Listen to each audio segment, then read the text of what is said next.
Do you have higher expectations for this meeting? How does Helsinki inform what happens in Anchorage?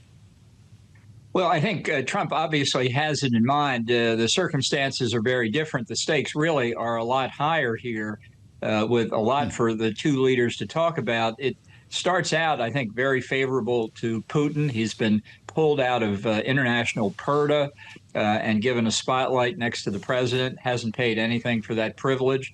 And the real question is whether he can work his KGB training to bring Trump back into the bubble of believing he and Vladimir are good friends again. So a lot rides on it for Ukraine, a lot rides on it for U.S.-Russian relations, and really any number of related issues around the world. It was said earlier on this program, John Bolton, that the president does not have the guardrails around him today that he had in 2018 in Helsinki. We're looking at images from that meeting, and namely, he doesn't have you. He's traveling today with the likes of Steve Witkoff, Howard Lutnick, John Ratcliffe. Marco Rubio is there. For some reason, the Secretary of Defense has stayed here in Washington, but these are widely seen as loyalists who are not going to check the president when he's talking to Vladimir Putin. Is that how you see it? Well, I think the lesson Donald Trump drew from his first term is that he wants to be surrounded by people who just say yes, sir, or no, sir. And that ultimately will not work out well for him. It certainly won't work out well for the country. The purpose of advisors is to give advice. It's not just to do the first thing that comes out of the boss's mouth. And I think anybody would tell you it's not because they're trying to steer him in one direction or another necessarily, or they're trying to make the decision themselves. It's to make sure the president has all the information he needs to make an informed choice, and to give him a range of options with their respective pros and cons. I don't think Trump is encumbered by that sort of preparation for this. He rarely reads his briefing materials. He said, and I think it's an accurate self-description, he'll know within the first few minutes in his mind whether there's going to be progress made at this meeting or not. You say he rarely reads his briefing materials. How does President Trump prepare for an historic summit like this? Well, he doesn't think it's necessary to know a lot about the subject matter because he's the master of the art of the deal, and he looks at his counterpart on the other side of the table, and you know, the magic occurs, and a deal comes or it doesn't come. When I accompanied to the summit in Helsinki in 2018, we were flying from his estate at Turnberry in Scotland to Helsinki, and I briefed him on strategic nuclear weapons negotiations in his office on the plane while he was watching a FIFA soccer championship. Oh, my God. I'm just going to leave that right there.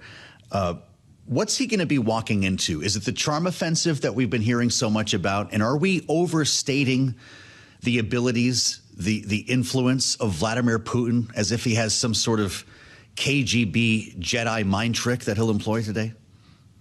Well, there's no guarantee Putin will succeed. In fact, I think part of the reason he's in the position he is now is that he pierced whatever Trump's comfort envelope was in terms of their friendship. And Trump has said he's been disappointed with Putin. He's used stronger language.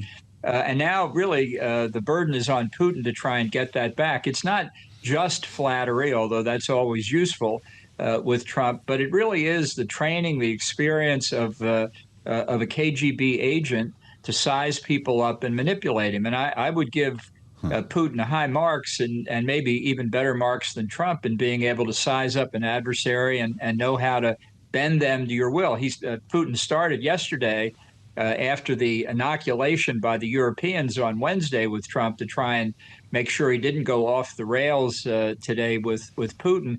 Putin said yesterday he was just impressed with the energy and sincerity of the president's effort to bring peace to Ukraine, and he looked forward to discussing a whole range of issues like nuclear arms control. So that's the influence technique beginning to work. We'll see how it plays out. When you were standing there in Helsinki, the two presidents came out to talk to reporters, and you heard Donald Trump say, President Putin says it's not Russia. I don't see any reason why it would be. What went through your mind? Well, I was frozen to my seat, but it was pretty clear immediately this was a major disaster. And as soon as the press conference was over, I got back on the phone to Washington. And before I could even say hello to my deputy to ask what the reaction was, she said that all hell had broken loose just in the few minutes between Trump's comment and the time it took me to get outside away from everybody else to make a call on a cell phone. So that was a moment that I don't think anybody will forget. A good press conference for Trump today would be that absolutely nothing comes out of it. Fantastic. That's really interesting because you said earlier Vladimir Putin hasn't paid for this right, not only to have the meeting, John, but to have the news conference all over again. We're going to replay these optics today.